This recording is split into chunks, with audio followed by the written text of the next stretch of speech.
So welcome to Learn Reiki and Connect. In this podcast, we are talking about release spirit attachment.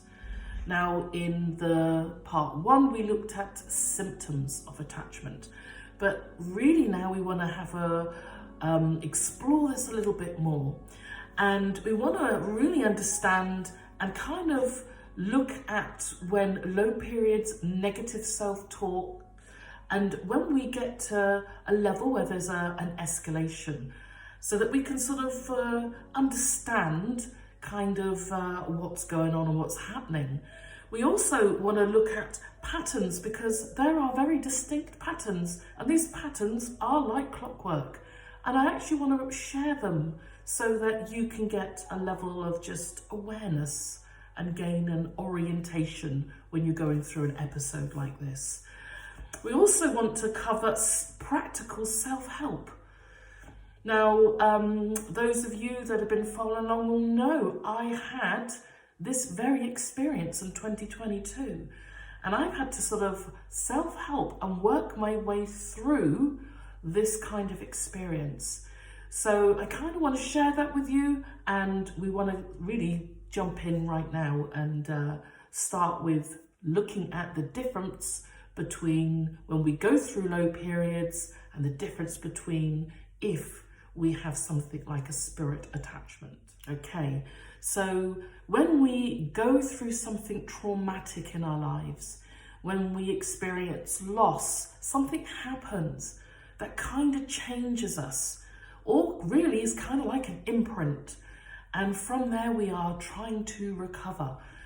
I think that's a natural progression. If something happens and we do feel low and we do have a lowness period to us.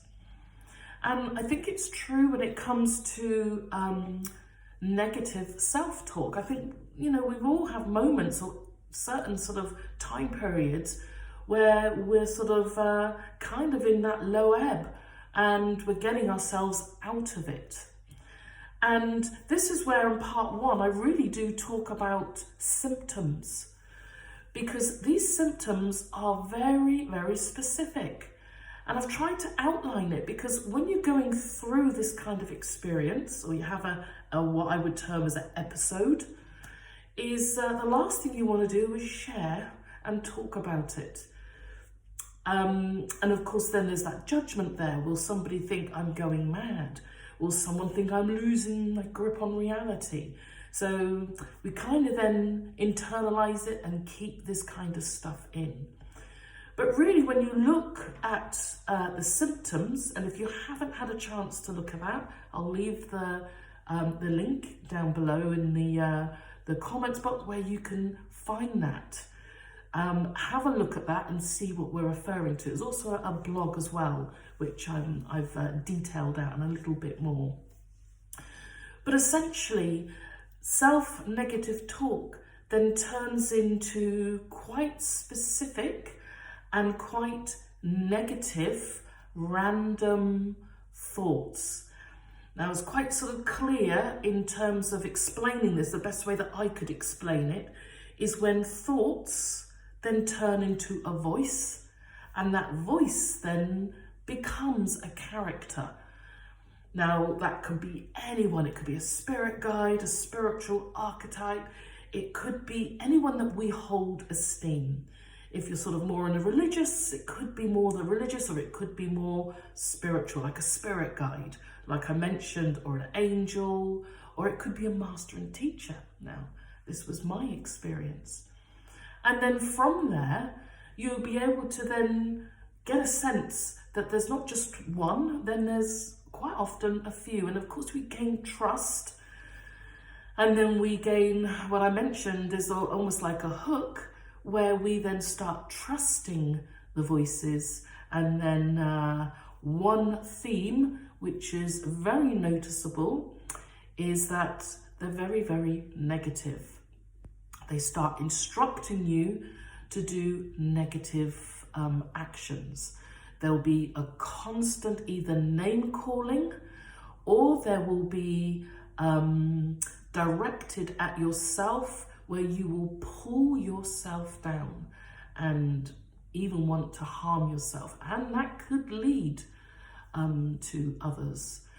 So I guess what we're saying when we're starting to understand the difference between a low period, and we can get low, and where this sort of kind of puts it onto another level, is that it is extremely negative. There's nothing good coming from the thoughts or the voices. The other thing is they're really random. They're random, they're shocking, and it's like there is a mind insertion, or I call it an intrusion, where thoughts are so random and it's kind of putting up with a non-stop chatter. Now, I think it's really important to know the difference. And like you know, when you've had something that low, or if you've lost a loved one, you know what that feels like. There is a process and there is a level of low vibration, but this is really different. And if you've watched somebody go through this, or if you've actually had an experience and you've been trying to sort of, or bury it, or trying to sort of come to terms with what happened, or you don't want to sort of, you know, dig that up again because you don't want any of that repeat of what went on in that time period, you begin to realize it was something very, very different from what you've perhaps experienced before. And a lot of the times, and the people that I've been seeing and working with, is that this can really happen on your spiritual path, which makes it even more confusing. And as to why then we sort of have this kind of experience. But what it does teaches you is to have discernment. In fact, my experience taught me that we really do need to sort of check who your spirit guides are. You know, just because they may say something and then we believe, and then it starts to get a bit murky, a little bit negative, and we put up with it, and then we continue. We know something's not quite right, but then we go with it, and hands up, I did the same. So it just helps us to be a little bit more aware of what's going on. So I think it's really important to know what these symptoms are. So in other words, it's going to be different from your usual negative space. It will be escalating on a completely different level. So now we want to look at really what those patterns are. And the patterns are quite specific, and I do want to share that with you now. Okay, so we're going to look at what's called patterns.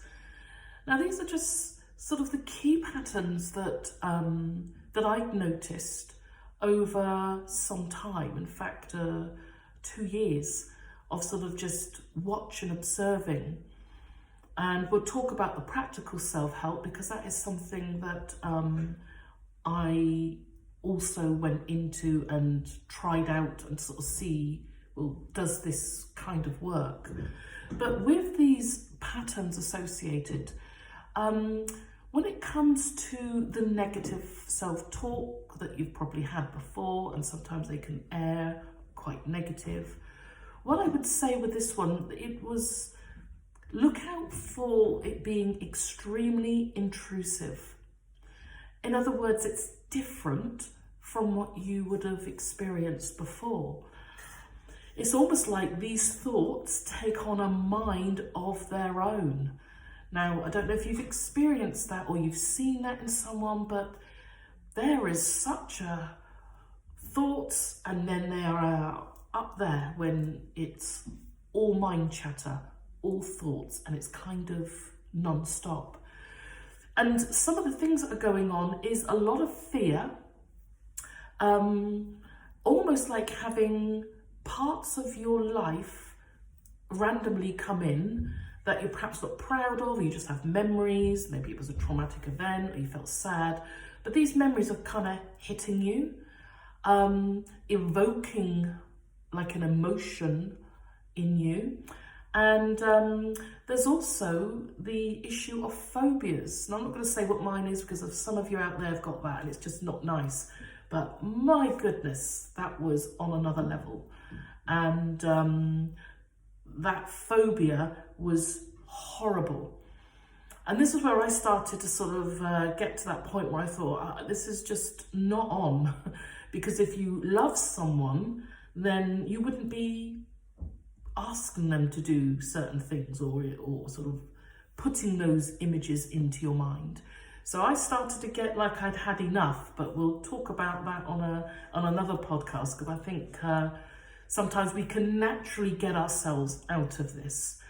But for now, I kind of wanted just to talk about that, because shocking images, things that just keep coming in your mind, and they're coming in all the time, and they're exhausting, they wear you out, and it's like it's non-stop. So what that looks like to family members, that you're not there anymore. Or it might be under the pretense that you're meditating and it's sort of escalating during a meditation. You're trying to meditate, but the activity is getting really, really intense. So that was something that I noticed with my own experience, and I kind of wanted to share that, because that pattern happened like clockwork. And that's the thing about these patterns, they are so consistent.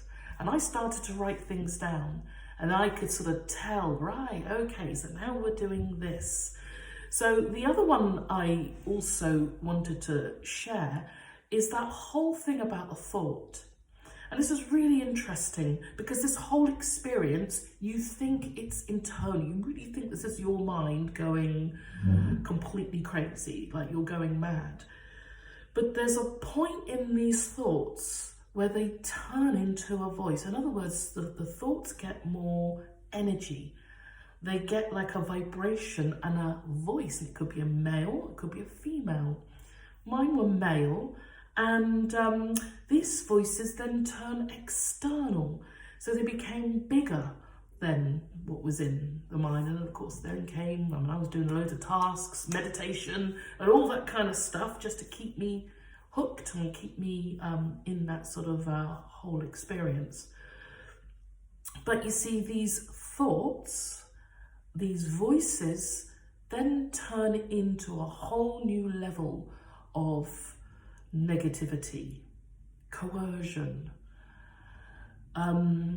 sitting and listening to someone literally either going in on you in terms of telling you this, that, the other, you're all negative, physically, mentally, emotionally, and all of that.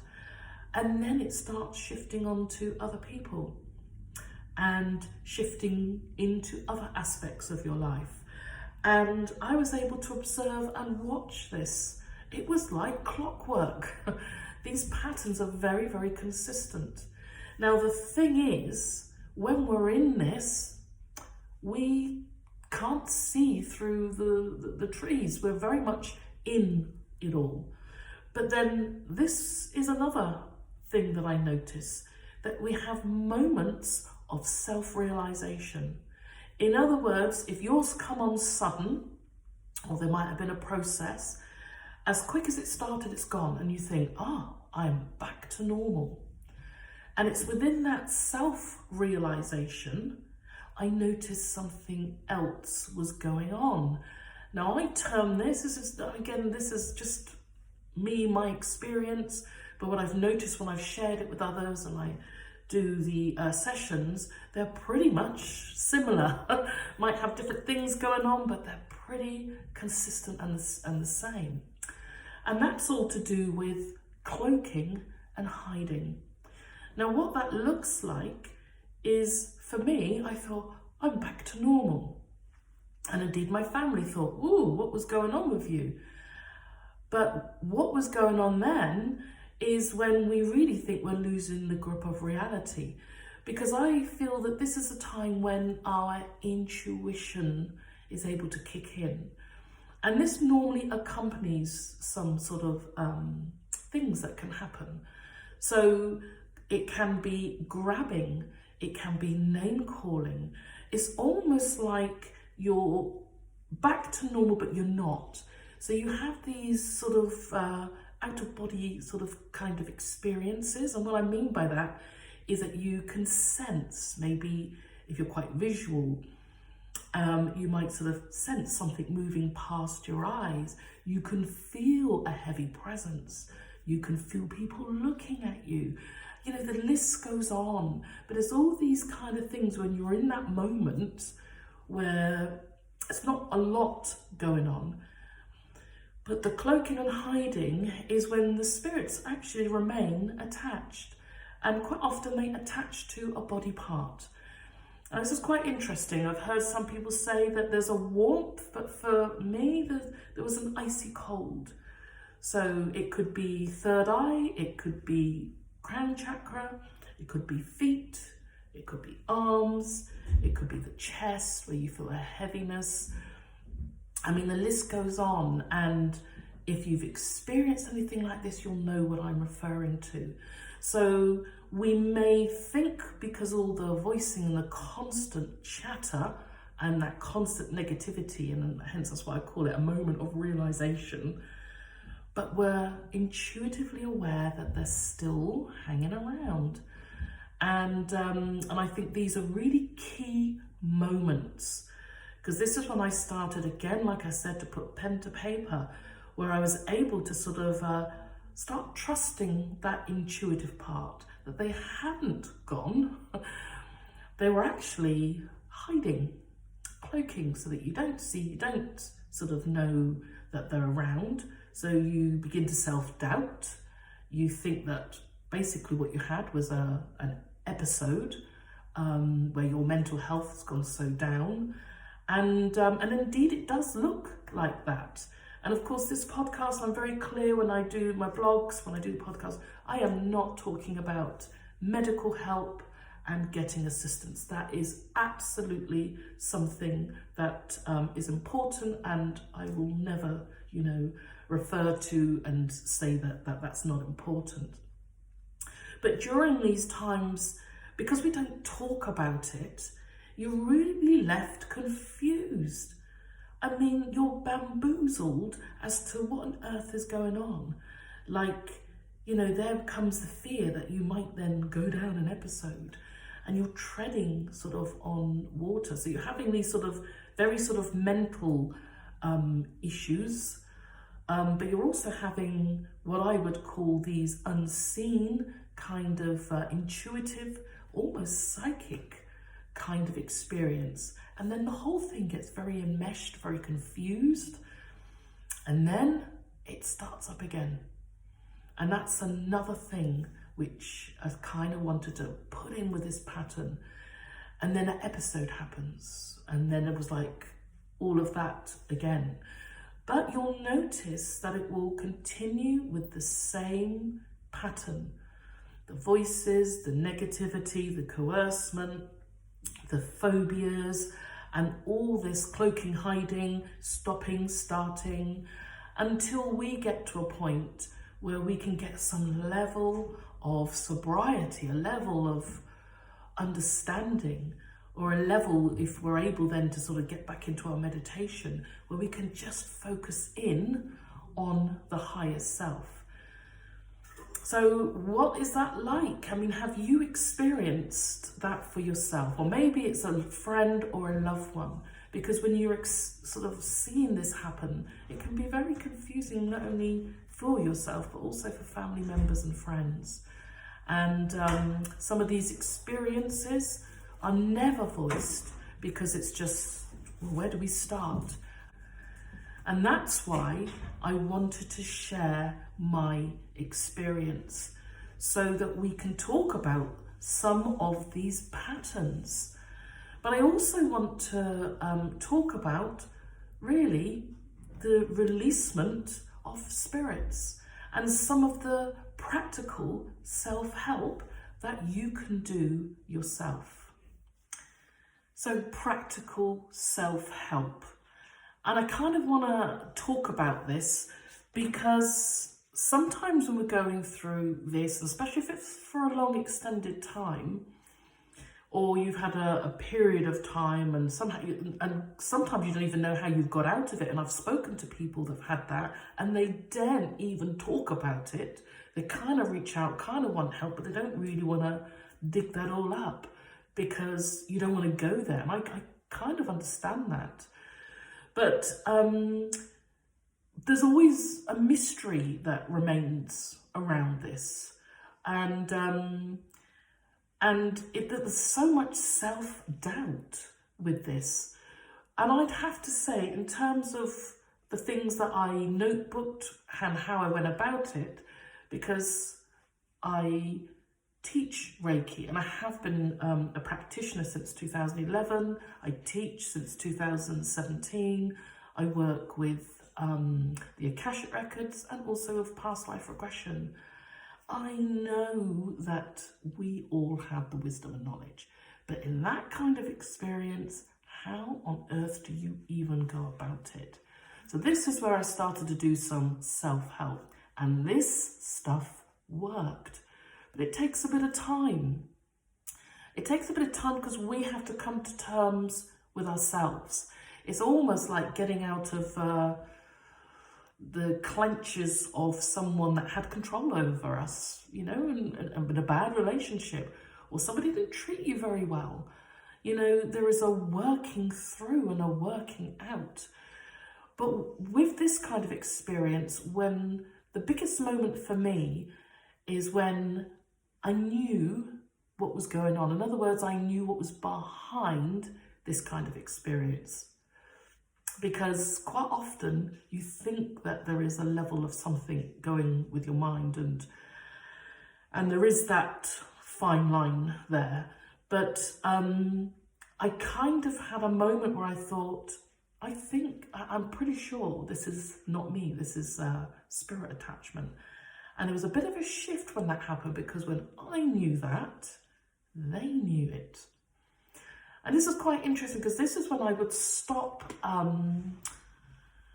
doing what they wanted me to do. And quite often it was going into very long meditative states. They were getting very uncomfortable. They were getting more unpleasant. Tasks were becoming more and more negative. And so I began to use the expression, as soon as conversation would start, that's not me. And I even went further and I tried all these out. And I would encourage, if this is an experience, or it's creeping back in, or you just sort of want to know how even to stop negative self-talk before it escalates, is that I do not consent. I'm not doing that. And I began to keep on doing that. As soon as the image, and it would be a shocking image, and I'd just say, that's not from me. And I kept doing it, because I wanted to see if this works. And for me, it was really important to hold on to that light, because within us, and like I said, those moments, I've called them self-realization, these moments where you kind of feel like you're back to normal, but you're not. And I think these are really key.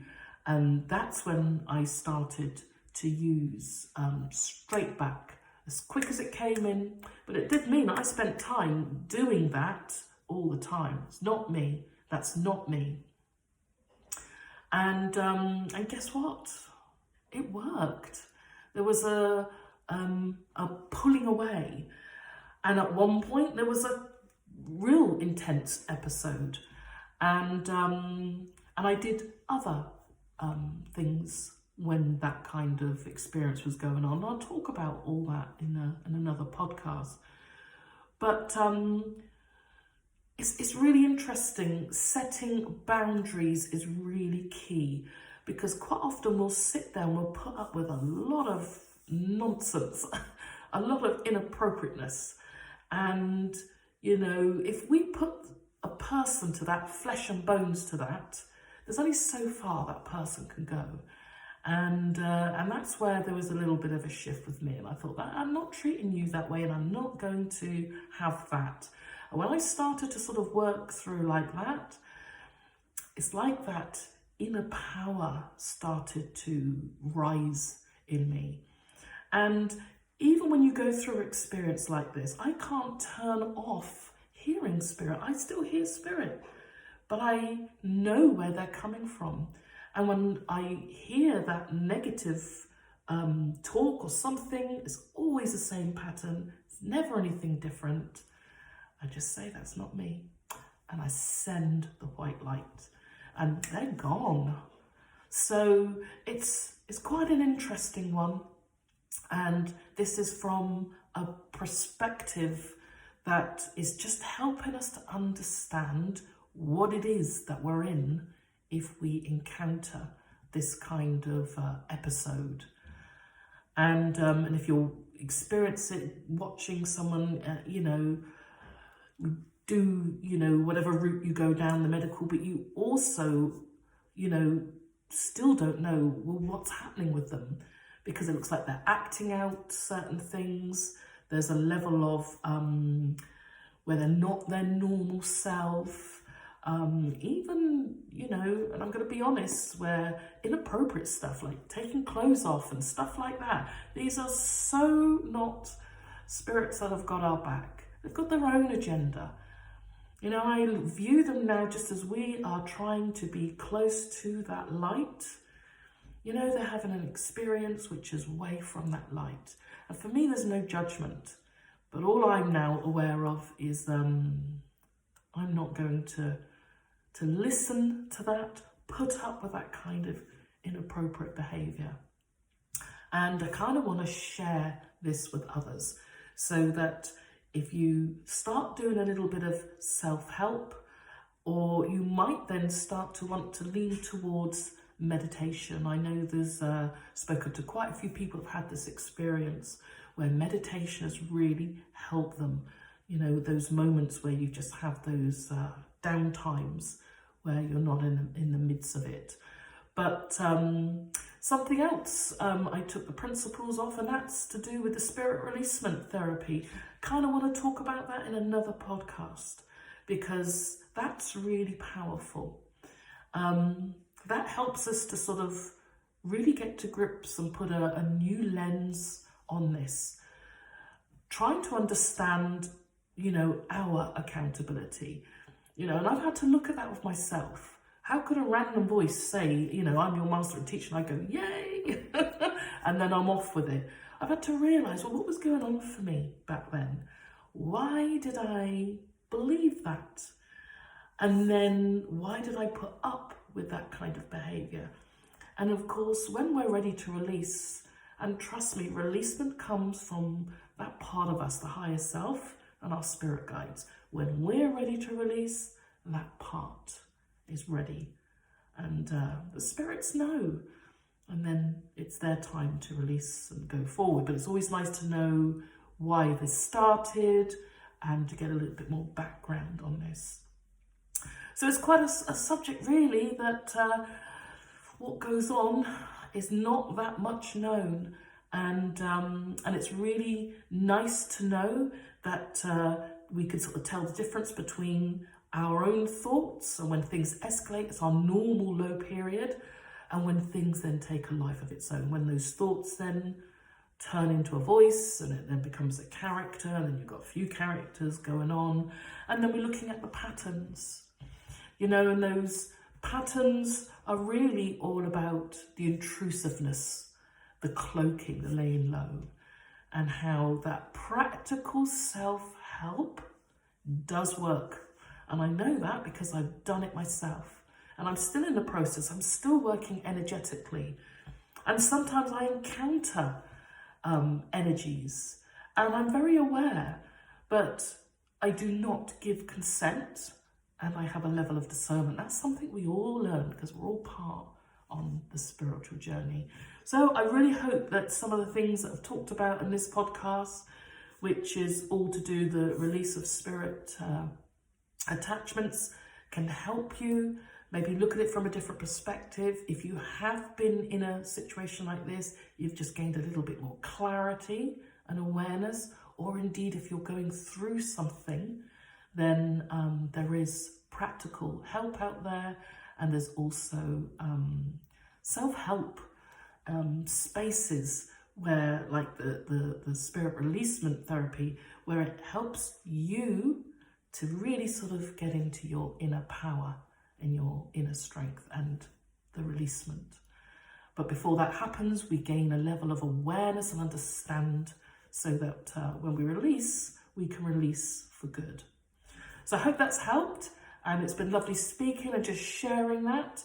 Any questions, any comments, then please feel free to leave in the comments box. I will put part 1 in the link, and I'm also going to share a blog that I've just written, which I do want to do a podcast about, and that's finding peace through spirit releasement therapy. So I look forward to seeing you very, very soon. So take care, and bye for now.